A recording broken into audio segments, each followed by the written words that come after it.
Yeah? Present. Kristen? Oh, Kristen. Why am I, where's? Melinda. Present. There we go. And Tamara, I'm present.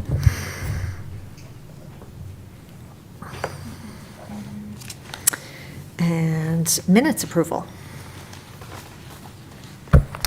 I move approval of the minutes as circulated. I had no changes or comments.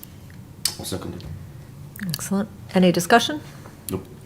I do just see this as a Yep. side note, if I could, that your name is misspelled, so I'm going to have Claire fix that throughout.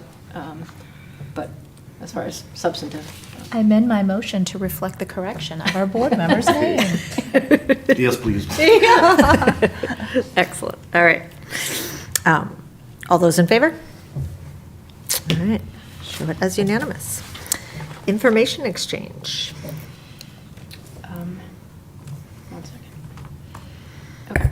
We didn't have much in the way of information exchange. I just wanted to let you know the town of Wyndham had a comprehensive plan amendment that was fairly simple. If you look it up, it's like a change in the growth areas, a slight change to the growth areas. So if you had any feelings or comments on that, there's a comment period that's open to you.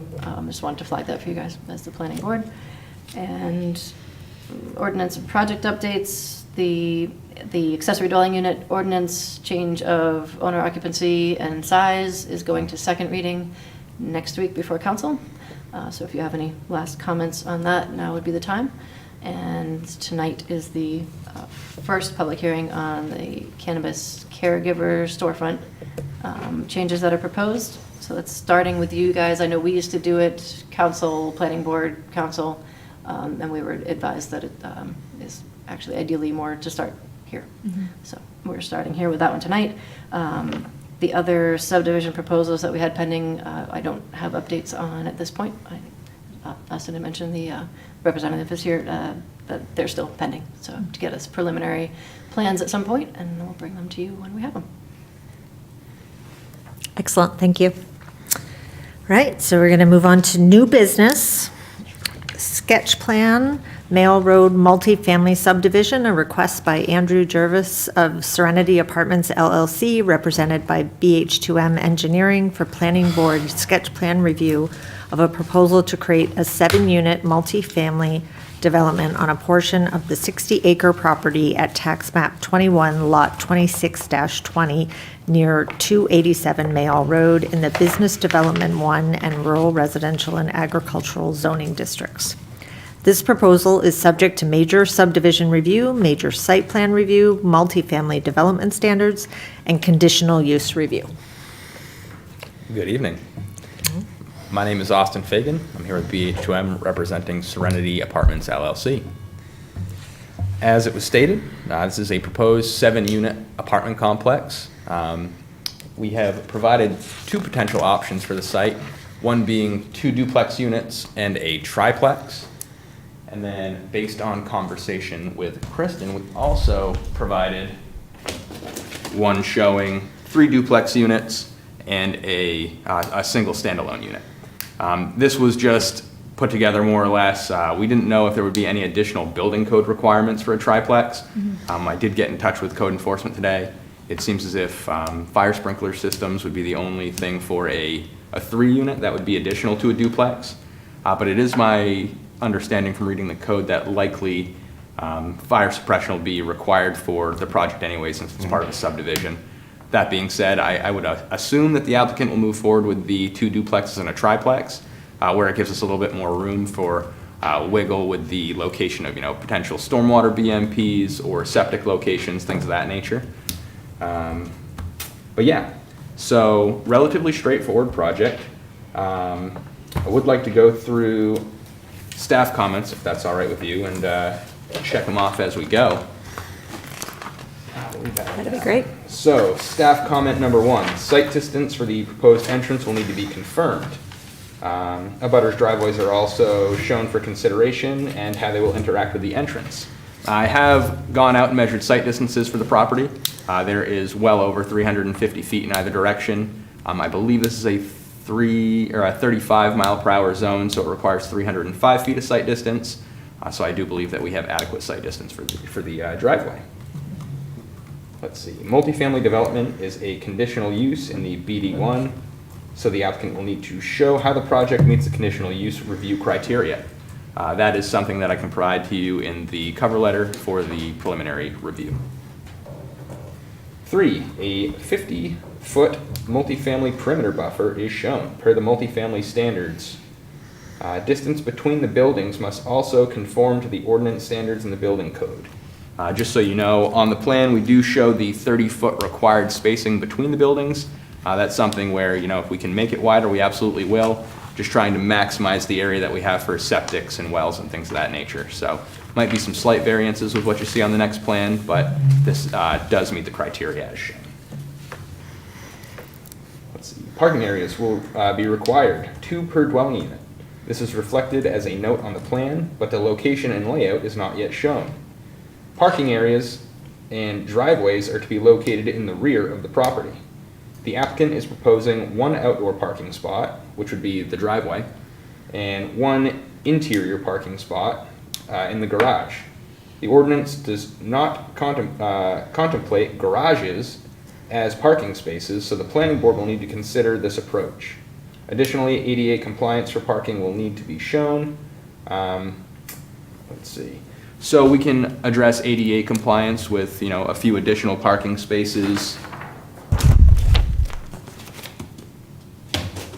in the area to the east of the cul-de-sac if need be. But I would look for some direction from the board on if you think that 1 driveway parking space and 1 garage parking space would be adequate for the ordinance. Thoughts from the board? It seems like the ordinance is more contemplating like an apartment complex. These are more like, you know, a duplex at the end of a private road or something. It's a little different. So I personally think having a garage space and a space out front for the second car looks and seems perfectly fine and wouldn't be inconsistent with what we would want for a subdivision. The only other thought I'd have is if any of these people have visitors, is having a little bit of extra, and I generally don't like more pavement, but having a little bit of a spot, maybe it's even gravel and not pavement, just to have a little buffer so that you don't have people, you know, blocking the road with extra cars. Yeah. I wouldn't think it needs to be necessarily paved. Maybe it would be nice if it wasn't paved, if that would be just a little extra parking. Maybe that, I don't even know if that might not be ADA compliant though. That, I don't know what the rules are with that. Yeah, I believe, you know, if it's auxiliary parking, if there is some place for an ADA spot, which is more or less if there is a driveway, I think it's fair to say that would be Yeah. ADA compliant as long as it's within a 2% grade. We could definitely look into some, you know, grass parking area or overflow parking like you mentioned. Yeah. Be happy to talk with the applicant about that and see where we can provide Yeah. that. I don't think we need to, you know, provide a parking field or anything. I'm just thinking that might be a nice feature. And it would be nice, I think, if it wasn't actually paved, just to reduce the amount of pavement, if that would be helpful. I don't know. Excellent. Just a couple questions. So, is that common driveway can accommodate the fire truck, the ladder truck, because it's just 2-story buildings? Yep. Yes, so the cul-de-sac area has been designed per the town's ordinance for a cul-de-sac with the exterior turning radii.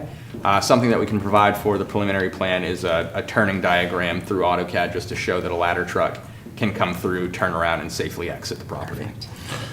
Then the next question will be about water and sprinkler systems. Best management practices suggesting public water supply or gravity feed to the sprinkler system. As I understood, like that's not the plan. The plan is the well with the pumps. Well, you have fire department. What do they do first? They're cutting the power off.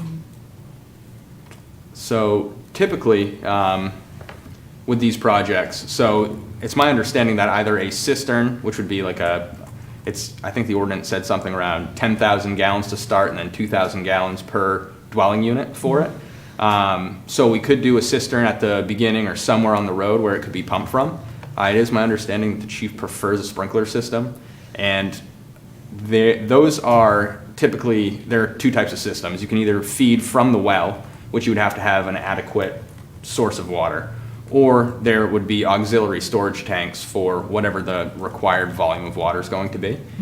In terms of the power supply, I'm honestly not familiar with how that would work. I would assume there would be some sort of a auxiliary power supply for a sprinkler system for that exact reason, like you said, of cutting power to a fire situation. But I can definitely look into that for the preliminary submission. Thank you. Any other thoughts just in terms of the parking spaces? Well, there is always an option, pretty expensive, but you will all like it. It's a permeable. And it works great, especially if you had it in South Portland, like Western Ave, Long Creek, all this area, like, Yeah, and it works great. yeah. Well, If it needs to be, pavement-y, permeable would be nice, but I don't even think we need that. It's likely that the spaces wouldn't be used all that often, and it's not a critical thing to me, it's just, what I guess I was saying is that if you add parking, Yeah. I'd rather it not be paved. Okay, perfect. That's my point. We'll keep it simple with that. Yeah. Awesome, thank you. Seems like that'd save you money too. Absolutely. so is the road going to be raised? The bed? Yeah, so there, as we go through, starting at Mayall Road, we're constantly raising up until we get to a high point at the Okay. back of the site here. Likely, just based on the topography, there will be a cut slope at the back of the units. So it actually lends itself pretty nice to have stormwater all shedding in the direction. Our low points on site are both, in this area adjacent to a wetland and at the front of the property adjacent to a culvert going under Mayall Road. So I feel that, just the natural lay of this site lends itself to help us with stormwater and everything of that nature. Thank you. Absolutely.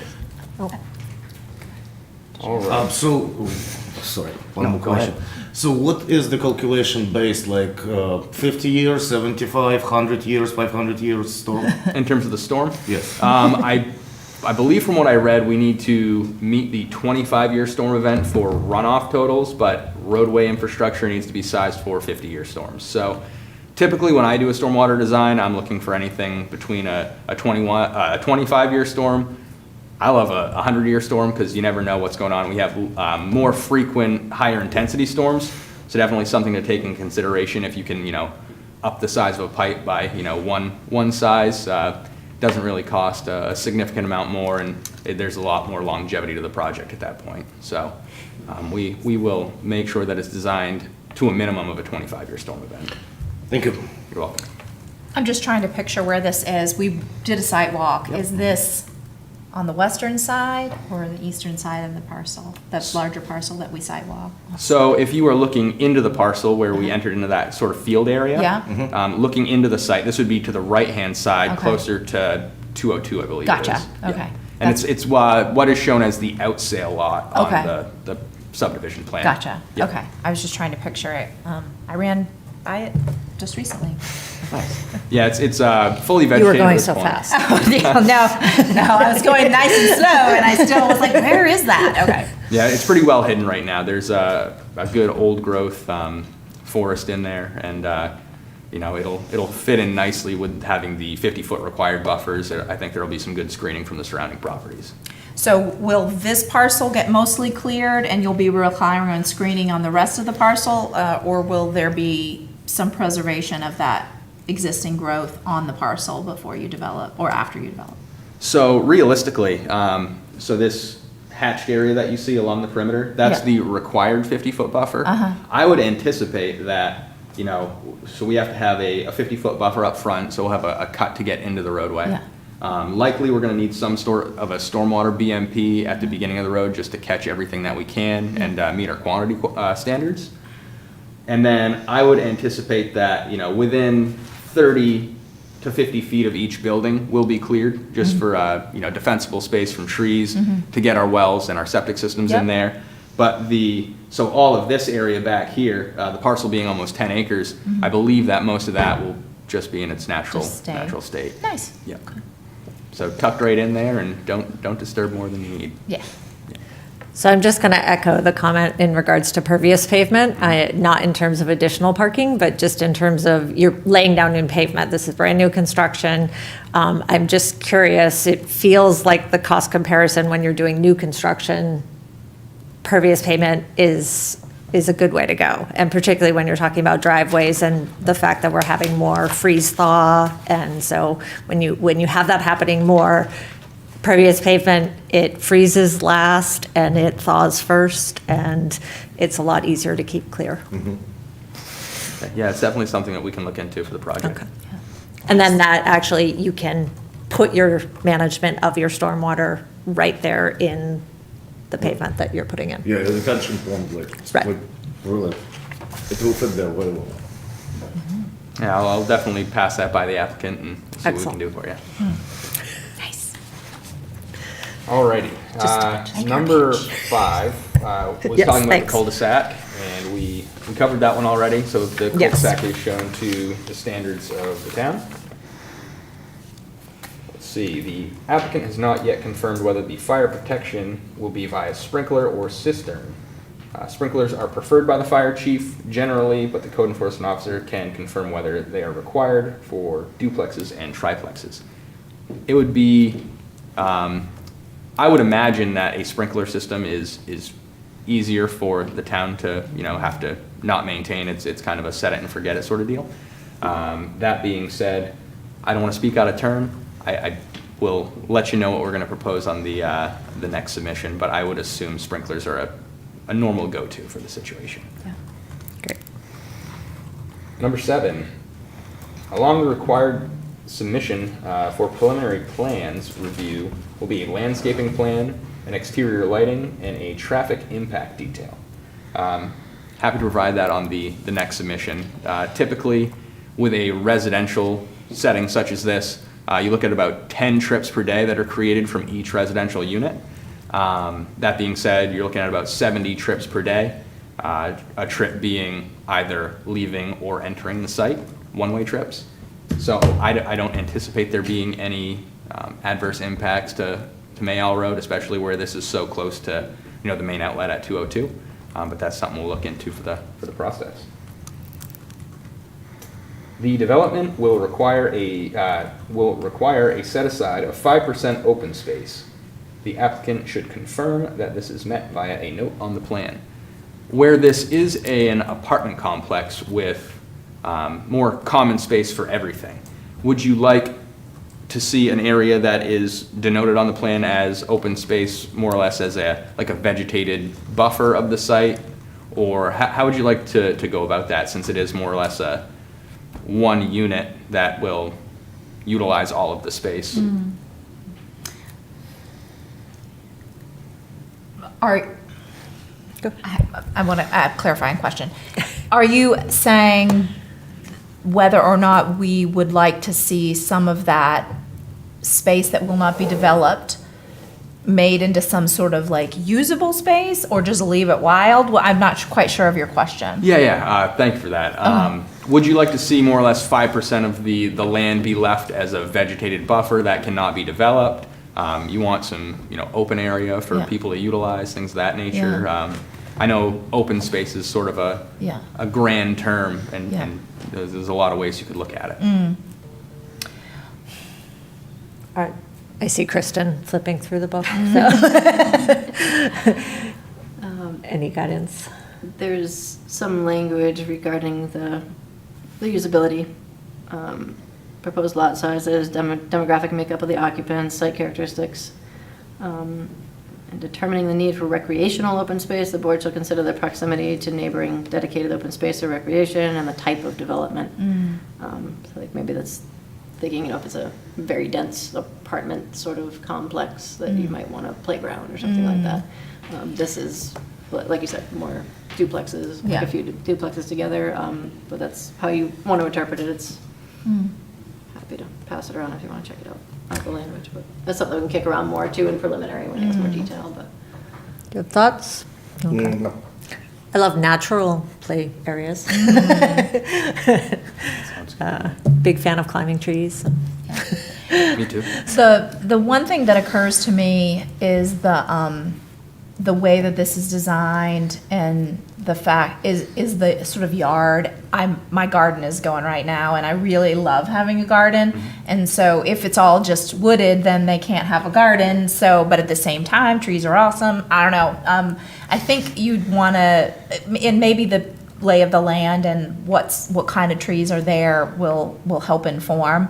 But having a space that could be suitable for a little bit, picnicking or whatever, that's open, or a garden if they wanted to do it, might be nice feature. But I wouldn't want to sacrifice a big old tree for that either. So Yeah, maybe something we can take a look at the site walk too. yeah, Okay, yeah. perfect, thank you. And, let's see. Number 9, underground utilities are required if the adjoining lots have underground utilities.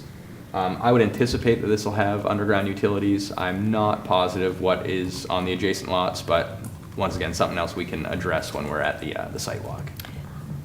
I think if I could, just to clarify that point on the staff comment, I mentioned that because there was some question about whether or not the abutting proposal was going to be residential open space or not. Oh, yeah. Like, at some point. So if it is residential open space, underground utilities are required, so that would be the abutting development that I was referencing per the language in the ordinance. Okay. So I know you're not entirely settled on that, or the applicant is not entirely settled on that At this project. point, it's going to be a conventional. Okay, so if it's conventional, straight up conventional, then they're not required to be underground anyway, so nobody else next to him, I think, is underground.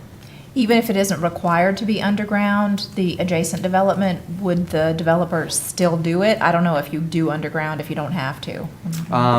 Once again, I'm not positive on that. I know it's a significant cost increase to going underground. That being said, I can figure that out, speaking with the applicant, and let you know what is anticipated for the project. It's, I know, a nice feature. A lot of people really love to have their power underground because it doesn't get lost Yeah. quite so often. I was just going to say, and when these storms that are coming more often and are Yeah. more extreme, Yeah. yeah, it definitely feels like a selling feature. Yeah.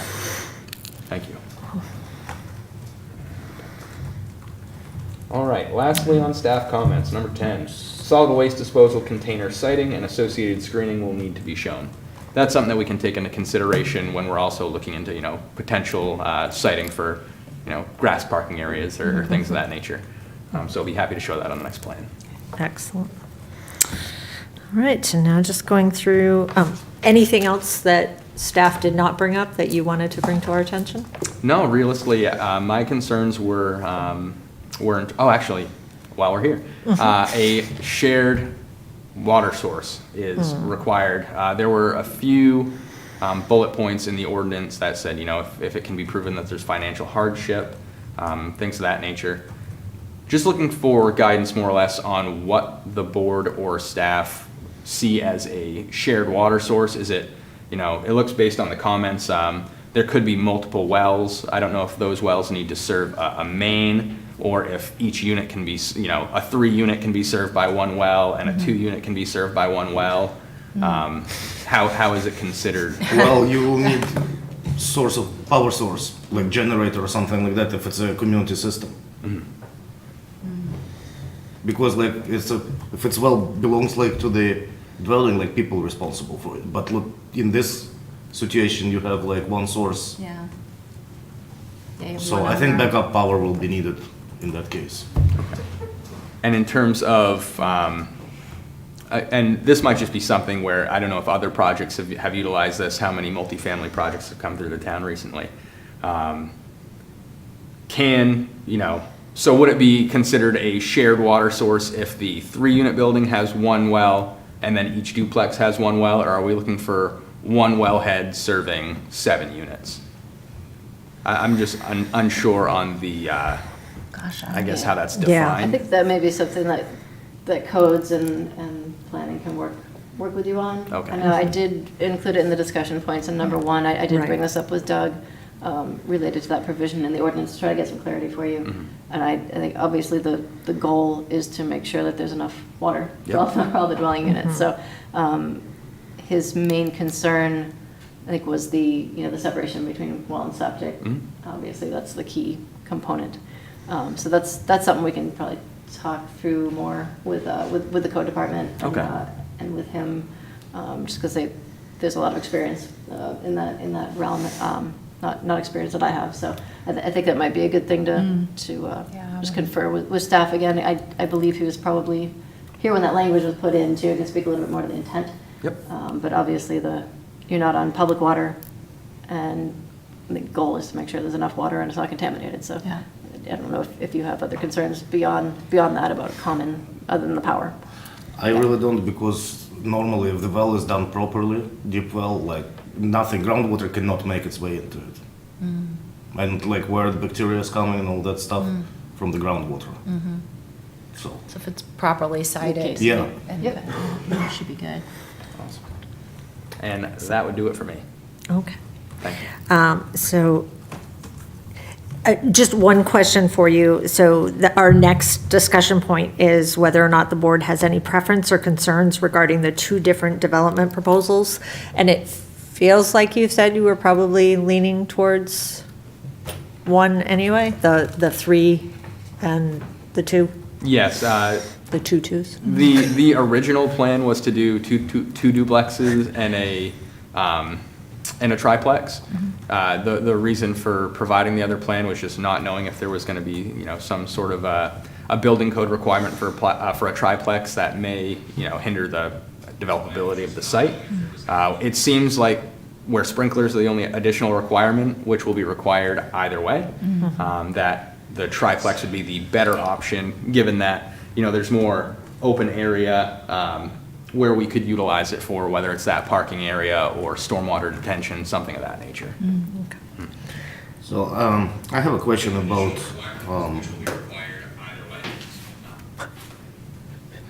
about the septic system. So are you planning that every duplex will have its own, or it will be a common one?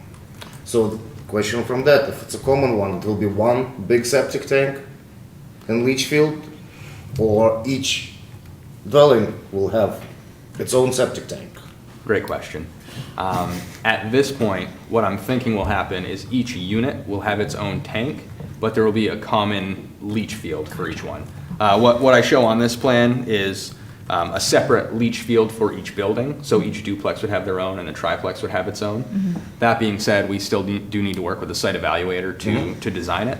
I do know that, based on water requirements, this is under the 2,000 gallon per day requirement. That would be either an engineered septic system or an engineered or a public water source. So that may change when you see the preliminary design, just based on whatever the site evaluator finds on site. But the intent, I believe, is for each unit to have its own tank. So, if your neighbor decides they're going to flush a diaper, it's not going to mess up Yeah, everybody. that was the point. Yeah. Again, the same about wells, like, or it's community, or it's, Excellent. Thank you for that. thank you. Right, and lastly, we kind of went through all the staff comments, but does the board have any additional input on any of the staff comments? I'm good. Yeah.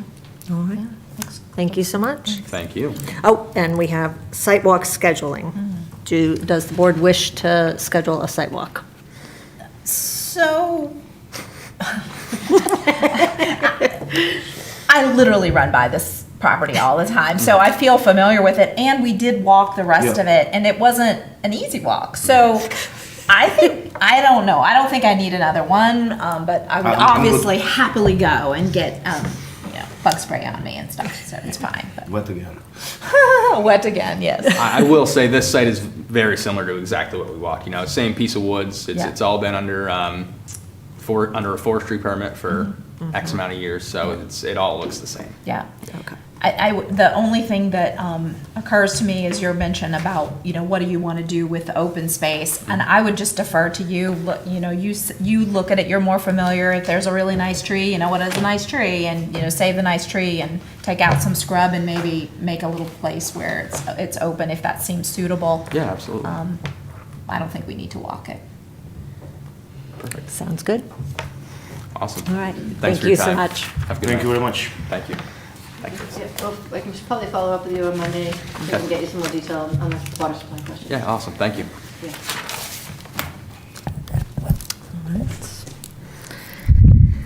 And with that, we'll move to public hearings 402.8.7 medical cannabis caregiver retail stores amendment.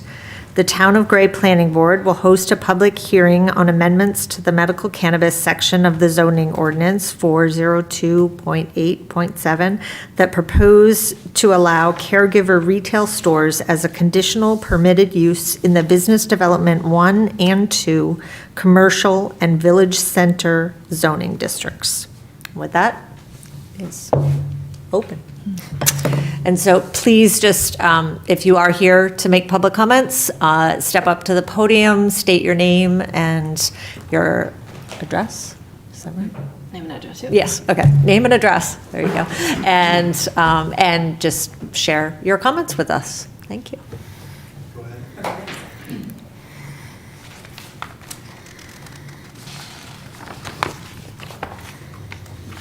Can a comment start with a question?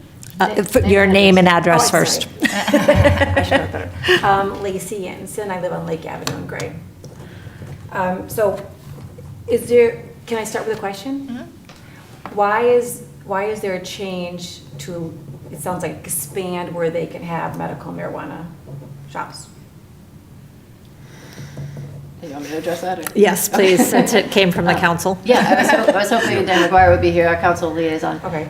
My understanding is this came to planning through the town manager, who said it was something that came through council to look for this change, so he worked on that change and has brought it forward. So there's a strike-through underline that shows all the changes. My understanding is that it came from council, that they're looking to make this amendment. All right, so it's going to be pretty obvious. I'm against it. And I'll say why in a couple reasons. It started back when I saw a post on the Gray New Gloucester Community Bulletin back, I think it's September 23, but I did send all of the data pretty much to Mike Foley about 2 months ago. And he's like, oh, I'll forward it. And I'm like, okay, that's going to go far. But so in that community bulletin, which it might still be on there, and if it was pulled, I took a gazillion screenshots. Someone asked, for whatever reason they asked, what kind of businesses does Gray need in the future? And there were about 200 responses. Sometimes it was like the same person maybe giving another comment. So I'm not saying it's 200 people, but there were over 200 responses. Most of them said, we want more restaurants. And they really, really want a breakfast restaurant or a sit-down or a family restaurant. That's also open on Saturday. So thank you for, Two Mums Cafe, but it's not very large. It's not open on the weekends. They don't serve breakfast. They kind of want a restaurant where you could sit down with your family and have breakfast and stuff. One of the persons of the 200 responses said in a statement, like if you could make it all caps kind of thing, no more pot shops. So I know medical marijuana shops are not pot shops, but in my mind, they're pot shops. So most responses wanted food, they wanted swimming lessons, a swimming pool, that kind of family-friendly environment. So I remember talking to someone about business development. When a business comes in, let's say it's a chain or a franchise, they're looking for amenities for their employees as well. Restaurants, social activities to do and things like that. The first impression of the town itself, and I know we're working on the roads, thank you for that. I don't think adding more pot shops, and I'm just gonna call them a pot shop, I don't really care, gives the impression that Gray wants to convey. Right now we have 2 medical dispensaries. I Googled them. They're less than 2 miles apart, so we have 2. And we all know that Gray has 5 major roads. So if you allow medical shops to go up 26, 115 east, 115 west, and they're already up in north 100, you're gonna get 2, 3, 4 more if you allow it, because places like Wyndham and Raymond have a whole slew. I just drove through, Bath, what's the town with the W next to? Wiscasset? Not Wiscasset. Woolwich, okay. So Woolwich had 4 cannabis shops. I don't know if they're medical or recreational. They had 4 shops within like a mile, all on the right-hand side.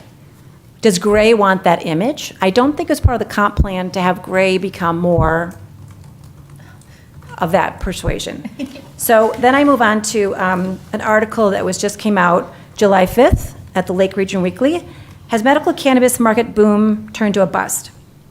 And it's a nice caption, but I'd like to quote some things because I have the mic. The first thing it said is the medical market decreased from its peak in 21 by 25%. And then it dropped again, even more, in May of a following year, et cetera. Then it said, did you know this? It's possible for 18-year-olds to qualify for medical marijuana card, but is 21 to buy recreational. So now we have 18-year-olds who can, have ailments and such that they're getting medical marijuana, and I don't know if I would trust all 18-year-olds not to share them with their friends. I'm not sure the restrictions on how strict they are with that. So that's a concern that our 18-year-olds would now be going into these shops. It said there's a decline in medical cannabis revenue and the caregivers, it's because of oversaturation. The state of Maine once had only 8 medical dispensaries in 2021.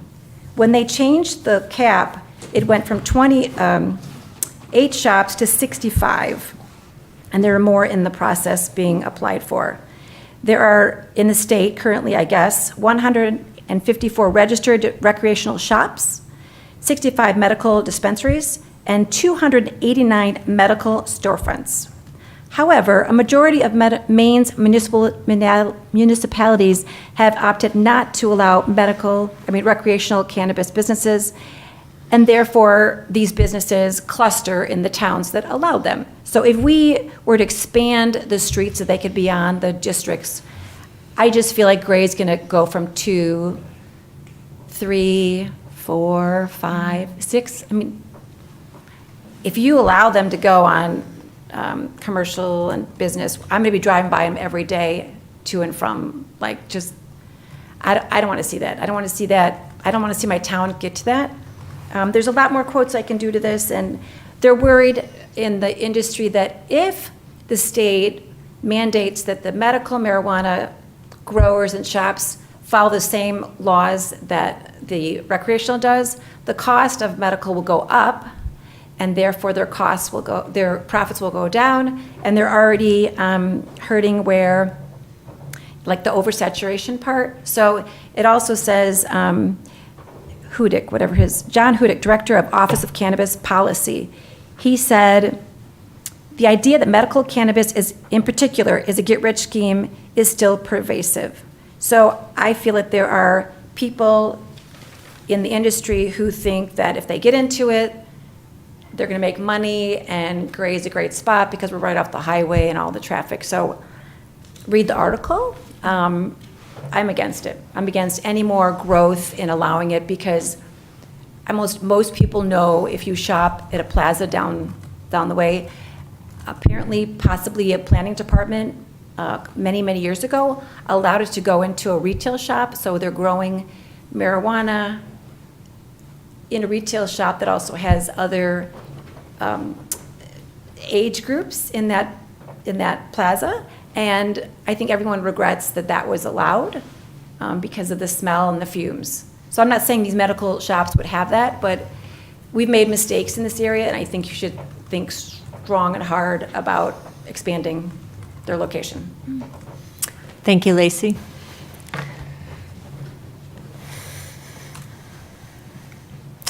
Just please state your name and address.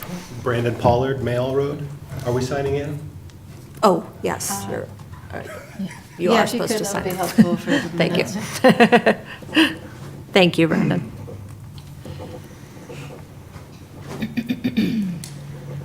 Hi, Brandon Pollard. I live on Mail Road, not far from the development we were just talking about. Also, a shout out to Judy Rand, my Aunt Judy, who just got an award from the town. I saw that on the town's Instagram. That was pretty cool to see. So I've been early on quietly working with the town, and then subsequently publicly in council meetings, coming to the town to support the medical cannabis. Cultivation is a thing that doesn't require town authorization to do, but a caregiver retail storefront, dispensary, recreational dispensary, those things do.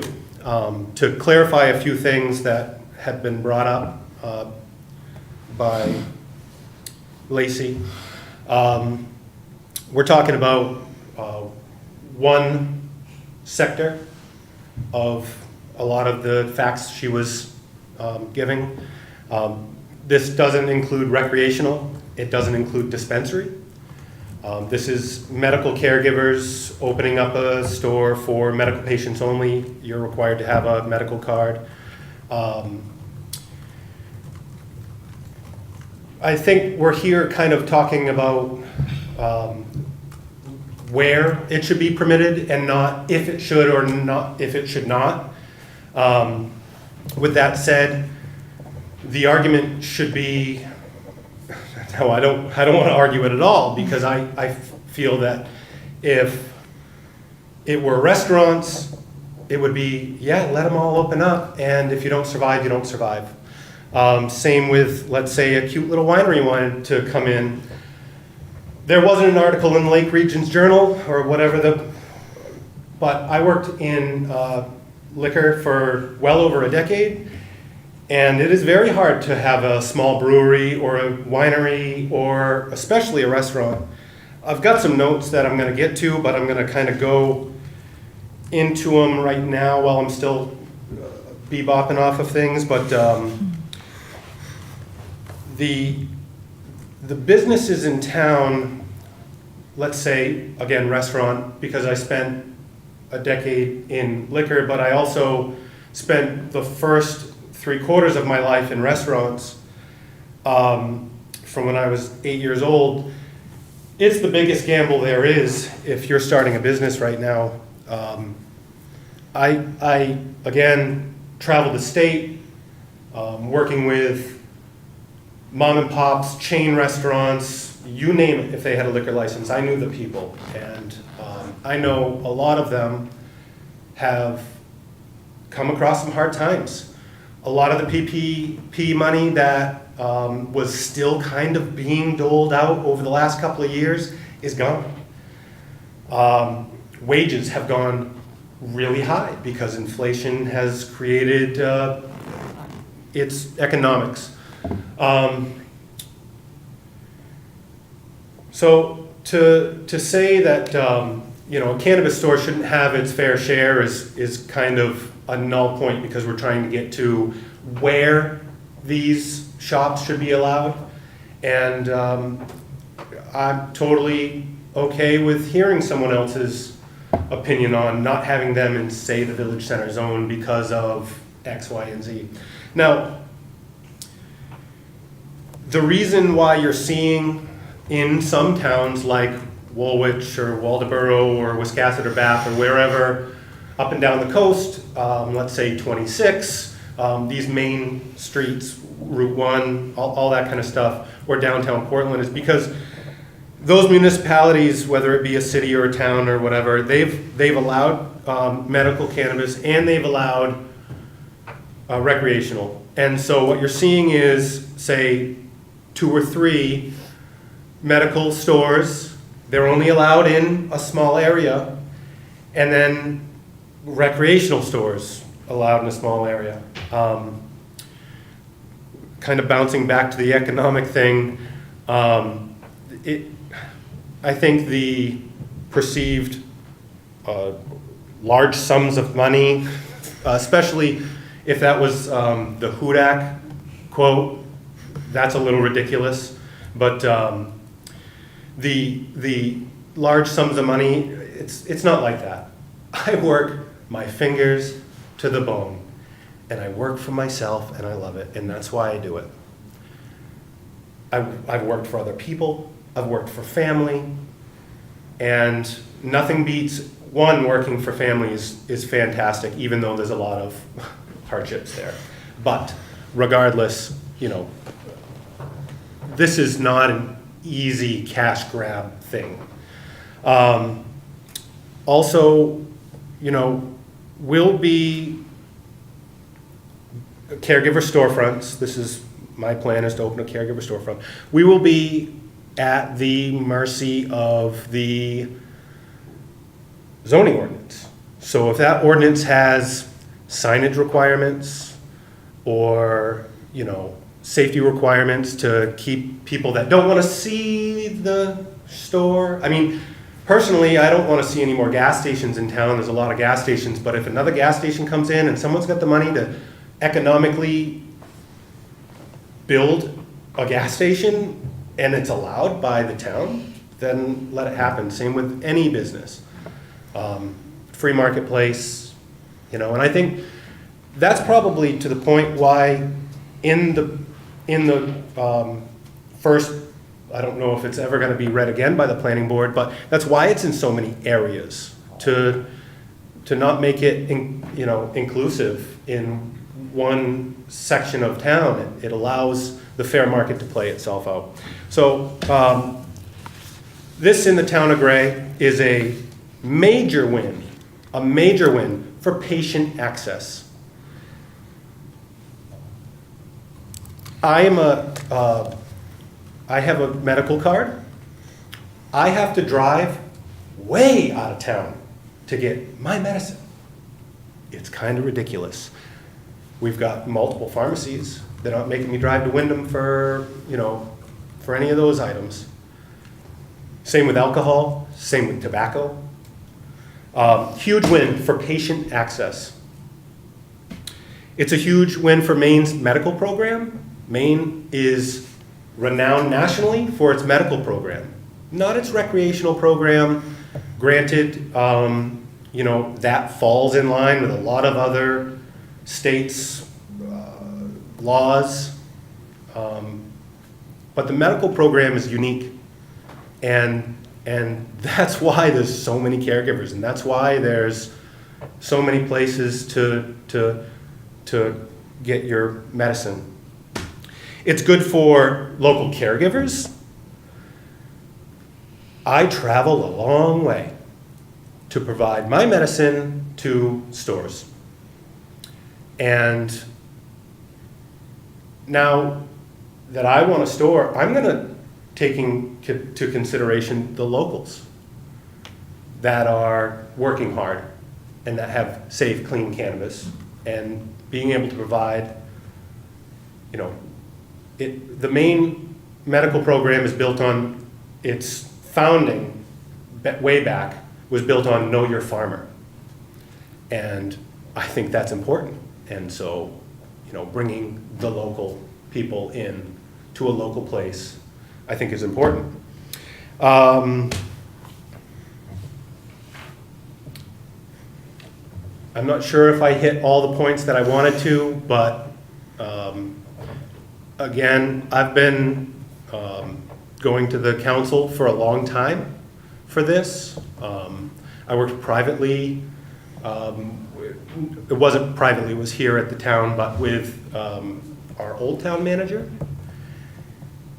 Got kind of pulled along.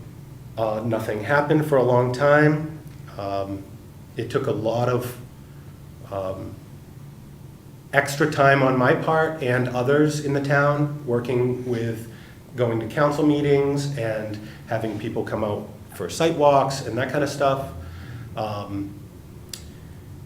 And I just think it's a positive thing, and I don't, if you don't like seeing it when, it's a part of the normal now.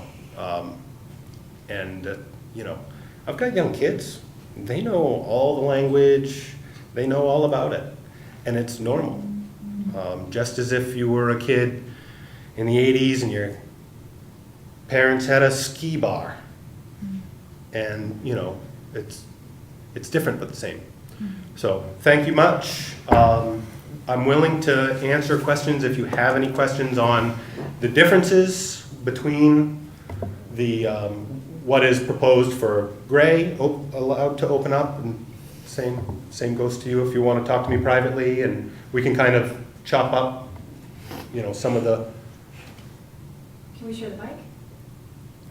no, No, I don't think. I yeah. think there's other people here Yeah. who Okay. plan to speak. Thank you very much. I hope I did justice. Thank you. Thank you, Brandon. Still have to sign.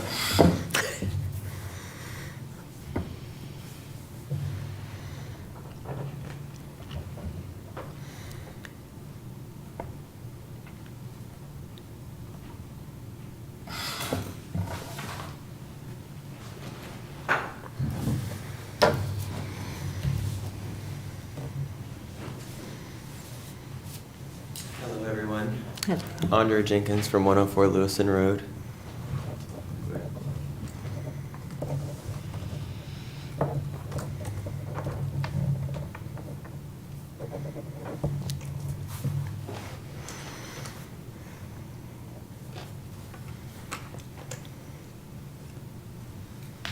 How's everybody today? How's everyone today? I'm kind of up here more on like a happier note.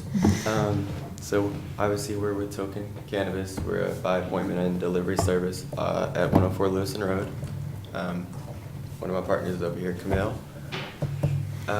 It's more about patients. I've been in this industry in Maine for about 8 years now, throughout the state actually. I started here originally in Gray. I don't know if you guys remember Jolly Farms or Green Alternatives right here in Maine Center. It was a little glass shop. They tried to bring a doctor in, small, not really dispensary, but by appointment only, ultimately. It didn't work 7, 8 years ago, and I'm back here again, doing it kind of. It's been fun. The biggest thing for me is I came from the healthcare field with patients, and I left that field when COVID hit and dove completely back into cannabis. And being at Token has brought that back. We've built so many relationships, conversations. Patients are there. I've had patients there for over an hour just talking, enjoying the atmosphere, enjoying the communication. Mostly age group 40 to 70, honestly. We have a lot older patients that come in. So far, we've been there for approximately 7 months-ish. If you looked at the reviews, there are nothing but amazing reviews. They talk about the product. They talk about specific owners, because it's owner-operated right now, for the most part. And it shows what we're capable of and what our purpose is.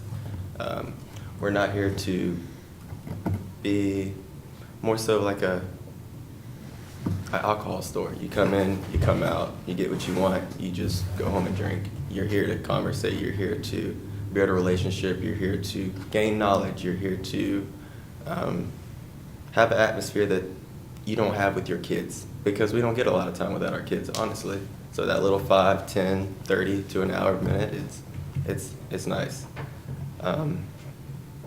That's really all I have to say. I just wanted people to understand that it's pretty amazing sitting in there and talking to patients on a daily basis. It's fulfilling. And that is really all I had to say. Thank you so much, Andre.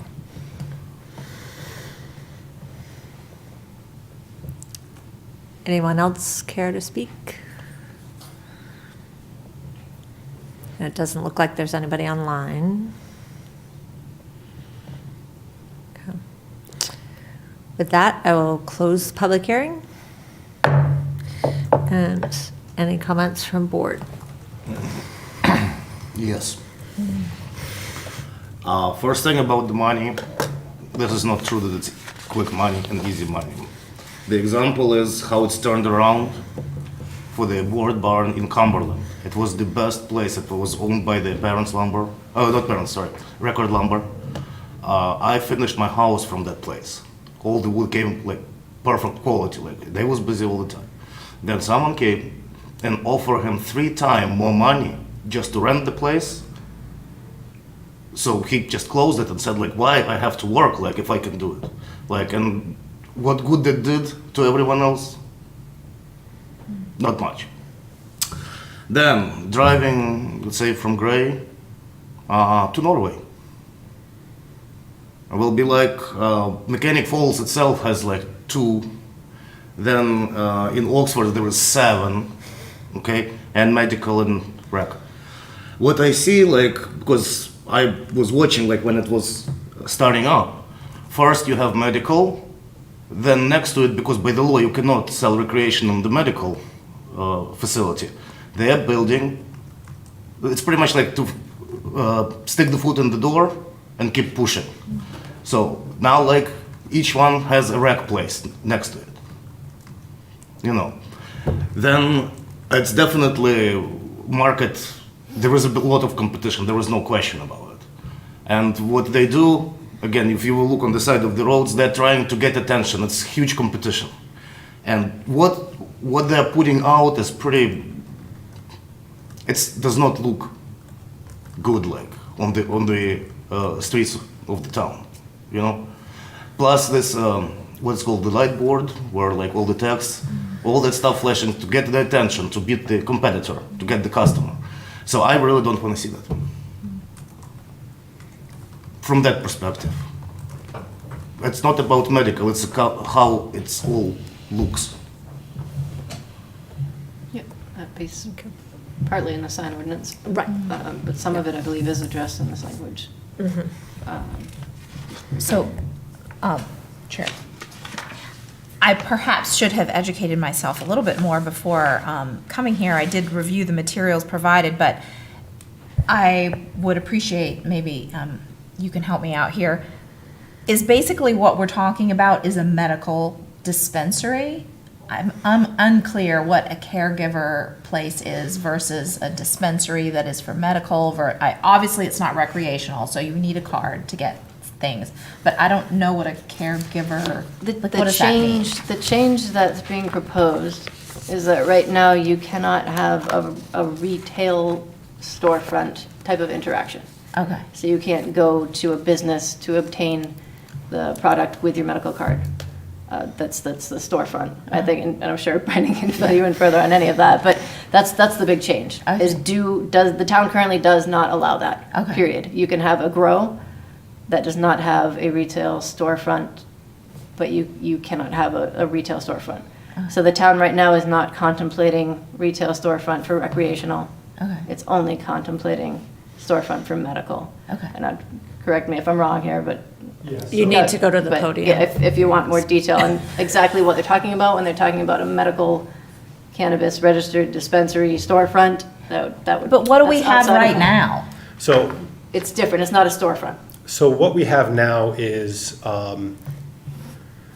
as a caregiver, you have a cultivation license. You get a license from the state to cultivate cannabis. And because it's a medical program, patients need access. So in your grow facility, you're allowed to have some space so that patients can come and privately purchase their medicine. Okay. What we have now is places that cultivate in the plaza. Yeah. There's cultivation down there, and there's cultivation up on Route 100, and they're allowed to have space. By appointment only, you can go in. Now, what if someone's got a cultivation license and they cultivate at their house? And they've got, and they don't want traffic in and out of their house. And or what if they're in a space that doesn't work as a commercial place to do that. To clarify with your dispensary comment, what is a dispensary versus, this is a caregiver storefront. Caregivers are restricted to a certain amount of either plants or square footage that you're allowed to cultivate. And a dispensary license is different. A dispensary license says unlimited space to grow. Grow as much as you can sell. And you're also allowed multiple stores with that license. A caregiver storefront is kind of the mom and pop of the whole program. I see. Okay. Did I That's clarify? Very helpful. Okay. I'm sure Google could have also told me these things, but I did not consult Yeah. her. So thank you. Yep. One more thing, like Mechanic Falls, one of the medical dispensary, said like on their board, do not need medical card, we will give it to you. I don't want that happens either. I don't know how, most probably it's somehow done legally, but like that type of advertisement, I don't want to see. Can I clarify some more? Brandon Pollard, Mail Road. There is a cost to medical cards because a certified doctor needs to prescribe the medical card. What's happening is these stores are advertising that, hey, if you come in here, we'll eat the cost for you to get a medical card. And they're just advertising that, hey, we're gonna, on Thursdays, you can come in, we've got a doctor on call. And now obviously that's kind of not a pretty way of saying it. And I totally agree with you on having some ordinance as far as signage goes. I'm not a huge fan of, driving up the street. I don't want to call anyone out because, this is a community of caregivers. It's not just, but, you can drive up the street and see a nice, beautiful place, and then the next one, however many miles down the road, is a piece of plywood with spray paint on it that says, this is a store, come in. The universal thing is a green cross. That's kind of our universal thing. It would be nice to be able to use that in the sign ordinance because, again, it is the universal, it would be as akin to the snake, whatever, for a medical tag or something like that. But to clarify we'll give you a med card, that's just kind of a sassy way of saying, we'll take care of the cost on your med card because, if you're coming in here, you're most likely gonna buy some product. Okay. And their purchase will cover that, you know what I mean? Thank you. Yes. Any other comments or? The only thing I would add is that I think that I completely get the reticence to see like, it seems like, especially when the recreational, it's like, how on earth? Like they're on top of each other. What in the heck is going on? It's very mysterious. They can't possibly all be making money, but who knows? But this caregiver thing sounds like it's a much smaller niche and is less. If you can only come in by appointment and you need to have a relationship with the person who's cultivating, then the drive-bys that don't make as much sense. And so, but at the same time, I am reticent to see something that sort of is plastered all over the place. But at the same time, there is like, well, if you want to dig your own hole and go down a rabbit hole of a business that's questionable. But I think we have a responsibility as in our role to make sure that development happens in a wise and prudent way, and that the location of potential, just like you don't want self-storage units everywhere, you don't want any kind of business everywhere. And as much as we might want to see restaurants, they are very hard to make a profit at, and every time one comes in, they don't seem to last here. That's because probably there isn't enough people going to the restaurant, and as many people who want restaurants, you can't make them come. So anyway, I understand the need to be more flexible with our options, but I also would be very supportive of making sure that signage and the design of these things, so that you don't have your plywood caregiver dispensary. That's not cool. I have no idea that we had anything like that in Gray, so whatever you've got is a secret to me. I don't even know where you are, so I don't have a medical card, so maybe that's why. If I did, I would know, but. Yeah, so the one additional comment that I feel I heard from someone along the way, but just want to underscore is, I did go to the zoning maps and I did look and I know this stuff and I'm a visual person. Like it feels like in order to have a productive conversation about this, the where is important to folks, and making that more intentionally visible to folks would be helpful in terms of getting to a place where folks can feel comfortable with what this is going to be. May I also comment on the zoning? From the podium, maybe. On this podium tonight. Okay, so as far as the zoning goes, and most likely your concern would be the village center, is my assumption, only because it's the busiest part and it's got the most distractions and it also has the most populous, I'm assuming that with the zoning, there will be restrictions on schools. And It's already in so that really limits where they'll go. And I think that's just something that you folks should take into consideration. That is a part of all ordinances, is a school buffer, and in some of them, a church buffer. I think that's a little old school, because I've got patients that go to church. And so I don't think that needs to be a thing. But yeah, I can understand the zoning stuff, but again, for me personally, I am all about letting people give it a shot. If they want to invest the time and money to start a small business and work as hard as the other small business people do, they ought to get their fair share of a chance. So Thank you, Brandon. thank you. So that, a couple of the things that came up as part of the public comments are talked about in this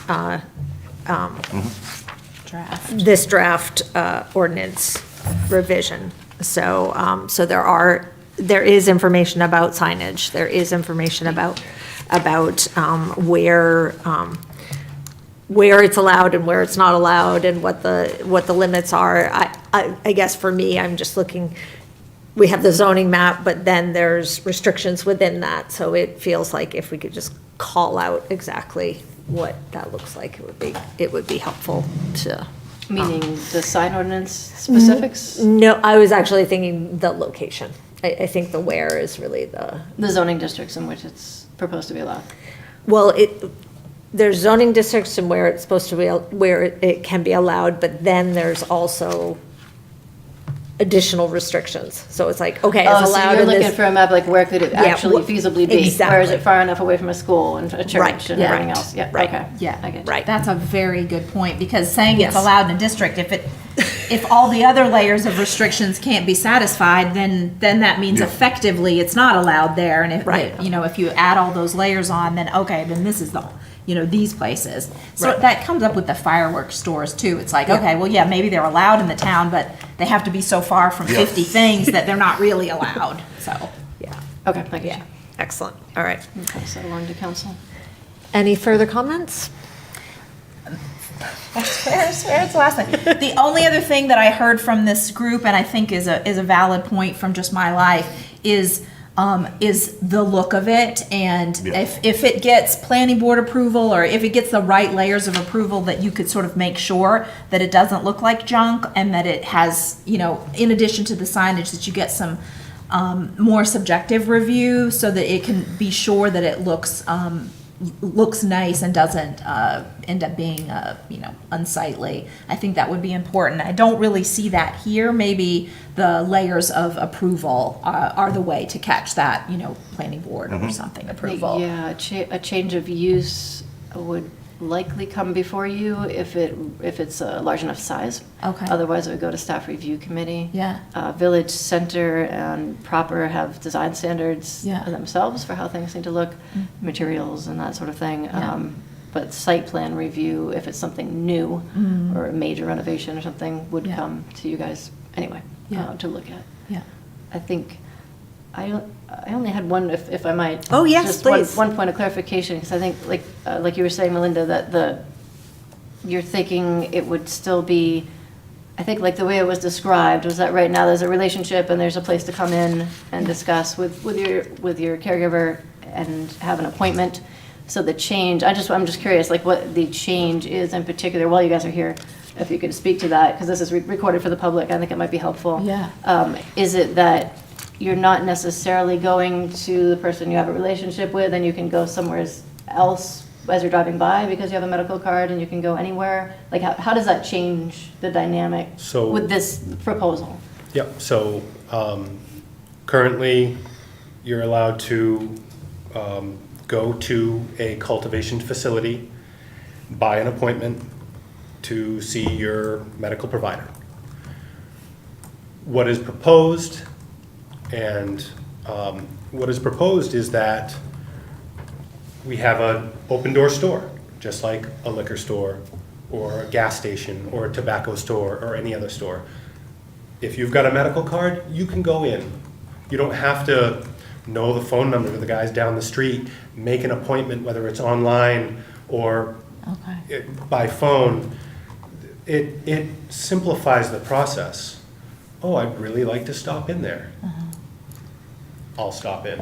Versus, oh, I'd really like to stop in there. Let me Google them and see where their social media is and try and find out how to make an appointment. It simplifies it. There are very few caregiver providers that are doing what is happening here in Gray currently without the retail store option, because the retail store option kind of opens it up, and if you're not doing the open door policy, like come on in, it's tough. You know, it restricts how many people want to go through the extra process when they can just drive up the street. And, you know, if you're talking about Gray, it's not up the street. It's a 15-minute drive. There isn't one any closer than 15 minutes, really. So, Thank you. I was Yep. just Thank you, looking for Brandon. clarification on that. Excellent. One more comment? Just a small caveat. Andre Jenkins at 104 Lewiston Road. Just a small caveat of that is like presentation, we talk about like looking to par.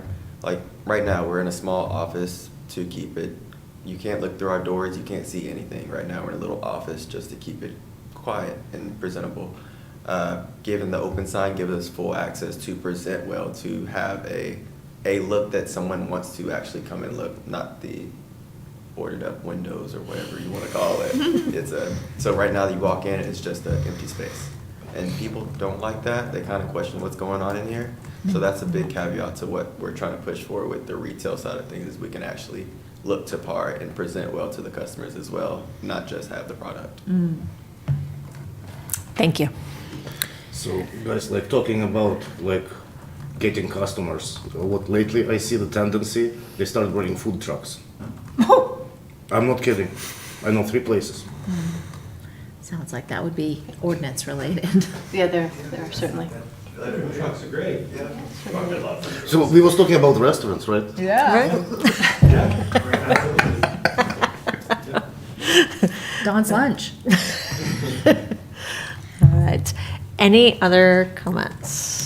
No. Good, okay. So one thing that I just did notice, and I just want to do it before we close the meeting, is when I went to go do the roll call, your name was not on there. So we didn't have it from the minutes from the last meeting, yet you clearly were there. So, I do so I remember. think we need to amend those minutes to ensure that, But I Good was catch. there. yes. Yeah, I that caught was a the good catch. typo and Shevchenko and Yeah. I didn't catch one. Thank you. You're all right. What happened is I might not have gotten appointed again like last time. Excellent. All right. And now I will take a motion to adjourn. I move we adjourn the meeting. Second. Second, all those in favor? Excellent. The meeting closed at 8:15.